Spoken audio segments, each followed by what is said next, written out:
Thon Rasulullah alayhi salam, inna ahadakum idha qama yusalli, kur qoheni me fal në njani për juve, innama yunaji rabbah, ai është duke ju drejtu Allahut azza jall me lutjet e tina, me nevojat e tina. Do më thënë, kur qohesh me fal, dije se je drejtu edhe pjathu nevojën tane Allahut azza jall. Falyanzur kayfa yunaji rabbah, le të këshyr se çysh po shprehet kur pi drejton lutjet e Allahu azza jall, çysh po rrin kur pi drejton lutjet e Allahu azza jall, çysh po sillet. E ke pa ka njerëz që është të fal tankohen, ka njerëz tankohen, e ke pa.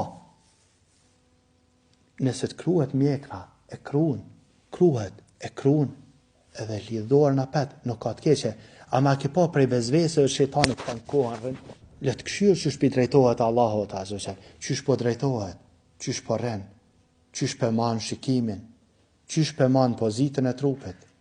Domethënë, gjithçka le të është e përshtatshme për shkak se tash kemi ja drejtu lutjet Allahut azza jall. Kështu ka thënë Rasuli alayhi salam, le të këshyr çysh pi drejtohet Rabbul Alamin subhanahu wa taala.